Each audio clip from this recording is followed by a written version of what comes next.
الله الحمد لله والصلاة والسلام على رسول الله.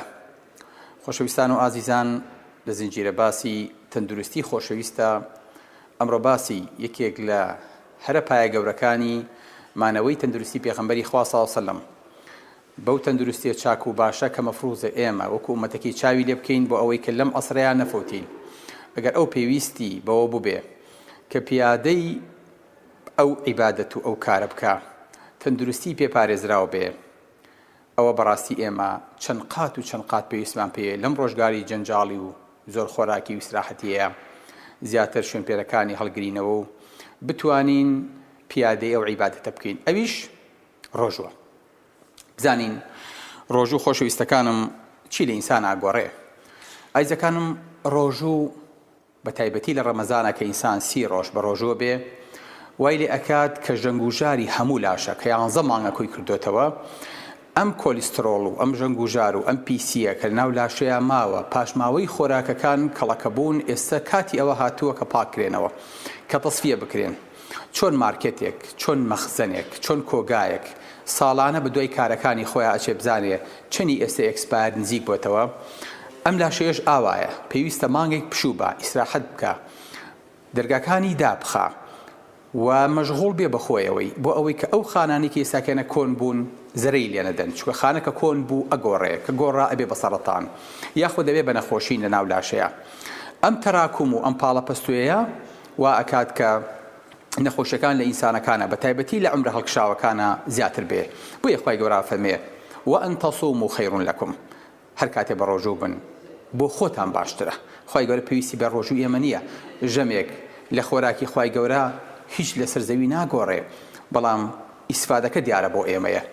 بۆیە پێویستمان پێیەتی ئەو پیسی و ژەنگوژارە لە لاشەمانە دەرکەین بۆ ڕۆژوە و پێغەمبەری خوا صلی الله علیه و سلم ئەمەی کردووە. بۆیە بینیت لاشی پارێزراو بووە و خوای گەورە بۆی پاراستووە. هەر کاتی ئەمەمان کرد وا کات کە جیهازی سوڕانەوەمان، جیهازی خوێنمان، جیهازی دڵمان، جیهازی هەناسەمان، مەعیدە و جیهازی دوانزەگرێ و جۆگەی هەرسمان، جگەرمان، گورچیلەمان وردە هەریەکە و بەخۆیان بچێتەوە و ئەبدەیتی خانەکانی بکاتەوە. ئەوانەی کە پیس و ژەنگوژارن لای بە ئەوەی کە ئەمێنێتەوە بە خانی تازە پڕی کاتەوە. چەند خۆشە لە شەریکەیەک بڵی کاکە ئەم مادانە و نزیکی ئەکسپایرە، وەرەم ساڵ بیبەرەوە بچێ ئەکسپایری تازم بۆ بێنە. لاشەش 20 زەبەت ئاوا ئەکات لە کاتی ڕۆژوە. بۆیە زۆر زەرورە ئاگامان لەم عیبادەتە بێ، ئاگامان لەم جۆرە تەندروستیە بێ. بەڵێ خۆشەویستەکانم، بۆیە پێغەمبەری خوا صلی الله علیه و سلم فەرمێ ئەسەوم جونە، ڕۆژوو پارێزگاریە. ڕۆژوو پارێزگاریکەرە لە چی؟ لە هەموو شتێک. لەوانەیە ئێمە تا ئێستاکەنە تەنها ئەم مۆزوعە بە عیبادەتێک گەیشتی بین. نا، ڕۆژوو پارێزگاریکەری لاشەیە، ڕۆژوو پارێزگاریکەری مێشک و نەفس و هەوایە، ڕۆژوو پارێزگاریکەری لانی ئیجتیماعی و کۆمەڵایەتی ئینسانە، کەواتە لە هەموو بوارەکانە، لە هەموو سێ بوارەکەی تەندروستیە ڕۆژوو جونەیە.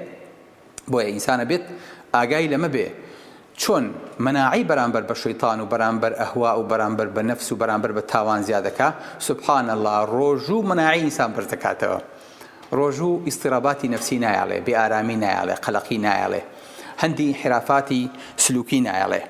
بە ئینسانێک کەڵی بە درێژایی تەمەن ئەڵی کاکە جگەرە مەخۆ، نێرگەلە مەخۆ، ئەمانە خراپن، کارێکی ناپەسەندن، نەزەر مەکە، جۆ لە ناگرێ. لە ڕەمەزانە زۆر کەس لەمانە خۆیان تاقیەکەنەوە و وازدەم کارە بەدانە ئەهێن و ئەچنە سەر چی؟ ئەچنە سەر ئەسڵی فترەتی خۆیان و خەریکی چەند ساڵی داهاتوو بۆ ئەوەی کە ئەو دوو کەڵ و ژەنگوژاری کە کۆ بۆتەوە ئیستاکەنە لەو سەرنجامە بەم ماوە داهاتووی کە هەیە پابێتەوە. بۆیە ڕۆژوو خۆشەویستەکانم شتێکە ئینسان ناتوانێت ئیستیغنای لێ بکە، دەرمانی هەموو دەردێکە. ئەم قسەیە وەکو دکتۆری لێم وەرگرن، ڕۆژوو دەرمانی حەو دەردەیە. سوبحان الله، زۆر لە کێشەکان بە ڕۆژوو چارەسەرە بن. بۆی ئینسانە بینی کە نەخۆشەکەوێ حەزی لە خواردن نامێنێ، بۆ مەشغوڵە بێ بەخۆوەی. جا ئەمە لە کاتی نەخۆشیە. ئەی ئەگەر لە کاتی ساغیە تۆ مەشغوڵی لاشە بکەی بەخۆیەوە بۆ ئەوەی کە خۆی تازە و نوێ بکاتەوە، ئەبێ چی بێت؟ لەبەرەوە زۆر لە واقعی لاشە گۆڕە ئینسان لە ڕەمەزان یەتە دەرەوە، یان لە دوای ڕۆژوویەتە دەرەوە بە لاشەیەکی تر، بە ژیانێکی تر. هەموو ڕۆژێکیش لە ڕۆژوو وا لە ئینسانە کات کە بتوانێت دەڕۆژ لە ژەنگ و ژاری ڕۆژانی پێشووی پاکاتەوە. بۆی ئینسان سونەتە 30 بە ڕۆژوو بێ، 6 شەوالیشی لەگەڵا بێ، بۆ ئەوەی کە هەر ڕۆژوویەک تەصفیەی 10 ڕۆژی پێشتر بکە. سبحان الله لەو عەزەمەت و گەورەیە. بەڵێ ئایزەکانم، بۆیە لە ئەمڕۆ لە ئەوروپا لە غەربا شتێکدا هاتووە پێوترێ الصەوم الصحی. یعنی چی؟ ڕۆژووی تەندروست. یعنی ئەوانش ئیمانیان وەکو ئێمە بەخوا هەیە و ئەلحەمدولیلا موسڵمان بوون. نا، ئەوان ئیمانیان بۆیە کە لاشەیان پارێزن، هاتوون ڕۆژوویەکیان هەڵبژاردووە، لاشەیان پارێزراوە بێ پێی، بە درێژایی ڕۆژ هیچ ناخۆن. ئەگەر تینویان بوو ئاو خۆنەوە. لە ئێوارانیشا کەرتێک ماسی، شۆربایەک، تۆزێ میوە، کوپێ شیر ئەخۆنەوە. ناویان ناوە چی؟ ناویان ناوە ڕۆژووی تەندروست. الله ئەکبەر، سبحان الله. هەمان ئەوەیە کە ئێمە داوایەکەین، هەمان ئەوەیە کە پێغەمبەری خوا سەڵ فێری کردوین. پێش ئەوەی حکمەتەکەمان زانی بێ، ئێمە جۆمان لێگرتووە، بە جۆمان کردووە، جێبەجێمان کردووە. شکر بخوا ئێمە ئەجرمان هەیە. دیقەتی ئەم گەورەیە بن. دڵمان خۆشە کە ڕۆژوەشکێنین. بەس کابرایەکی ئەوروپی دڵی بۆ خۆشەکە لاشی پاپۆتەوە، نسیحەتی دکتۆرەکانی جێبەجێ کردووە، دڵی بۆ خۆشە لە سەرەتان دوور بووە، لە ژەنگ و ژار دوور بووە، کۆلیسترۆلی دابەزیوە، دڵی مەزبووترە، ئیساکەنە گورچیلی مەزبووترە، لاشەی مەزبووترە، دڵی بەمە خۆشە. ئێمە دڵمان بە هەموو ئەمانە خۆشە. دڵمان بە ڕۆژوشکانەکەشمان خۆشە، چاوەڕێی پاداشتێکی گەورەشین لە سەرنجامە. وەرە سوبحان الله تۆ بۆ خۆ کار بکەی، بۆ تەندروستی خۆ کار بکەی، لە هەمان کاتیشا ئەجر بگە. بۆیە پێغەمبەری خوا سەڵ تەنها لە ڕەمەزانە بە ڕۆژوو نەبووە.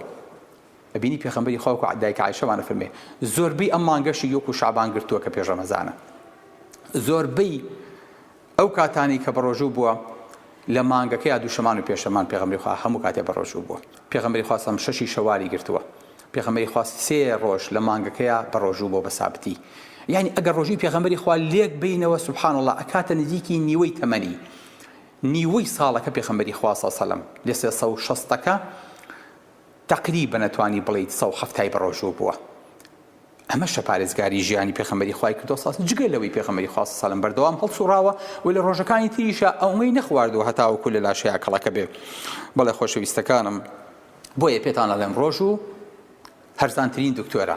بچین لە دەرگاکەی بن، لە عایادەکەی بن، پارەتان لێ ناسانێ، بەڵکو پارەشتان بۆ جێڕێتەوە، ژەمێکشتان بۆ جێڕێتەوە.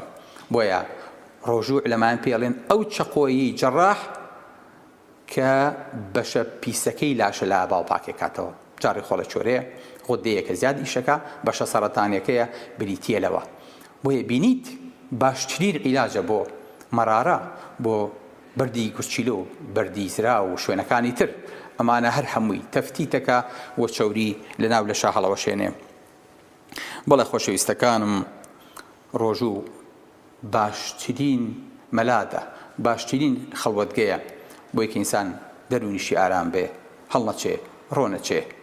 وەکو فیشەکە شێتە و کورد خۆمانەڵی نەچێ بە ئاسماناکە کێلی تۆڕە بیان قسەیەکی پێوت چی؟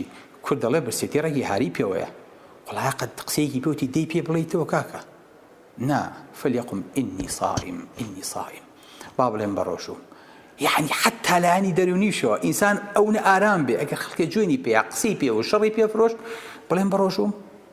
سبحان الله. بەڵێ کەواتە ڕۆژوو لە هەموو لایەنەکانی تەندروستی ئینسان کەڤەرەکە خوای گەورە لەوانەمان حسێب بکە. بەڵێ خۆشەویستەکانم، بۆیە ئینسان سونەتە. پێغەمبەری خوا سەڵ سەلەم كان يفطر على تمرات 3 ثم يصلي المغرب ثم يجلس إلى الطعام.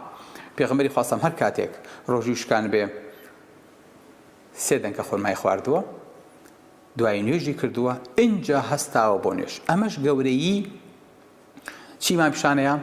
ئەمەش گەورەیی دەنگە خۆرما و ڕۆژوو عیلاقەیەکی پتەویان پێکەوە هەیە.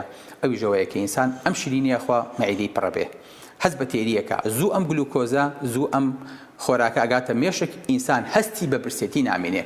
بۆیە کە دانیشێ بۆ خواردنی دوای ئەوە زۆر بە قورسی و بە شەوق و بە ئارەزوو بە بۆ کۆی کە کۆتی بە بەسە سفرەیەکا و کوردی دۆنەدی و چەند ساڵە هیچی نەخواردووە. نا کێتەوە بۆ خواردن دوای ئەوەی کە نوێژی کرد و گەڕایەوە. هەستەکە زۆر برسی نییە، هەستەکە مەعیدەی تێرە ئەلحەمدولیلا بەو دەنگە خۆرمایانە، یاخود بەو قومە ئاوی کە خواردەوە، یاخود بەو شیرینیی کە نوێژی کرد، هەموو شتەکان کۆتایی پێهاتووە. ئیساکەنە ئینسانێکی ترە ڕۆژووی بیرچەوە تینوتی بیرچەوە بەڵام ئەژدەکەی لای خی گەورە بۆ نووسرا خی گەورە ڕۆژووی ئێمە و ئێوە هەموو لای قبولکە وامان لێ بکە لە ڕۆژوانان بین نەک تەنها لە ڕەمەزانە بەڵکو هەڵگیری شوێن پێی پێغەمبەری خوا بین صلی الله علیه وسلم بتوانین هەموو دووشەمانی پێشەمانێ بە ڕۆژوو بین ئەگەر نەمانتوانی ئەضعف الئیمان سێ ڕۆژ لەمانکەیا بە ڕۆژوو بین وأن تصوموا خير لكم ڕۆژوو لە بەرژەوەندیتانە والسلام عليكم ورحمة الله وبركاته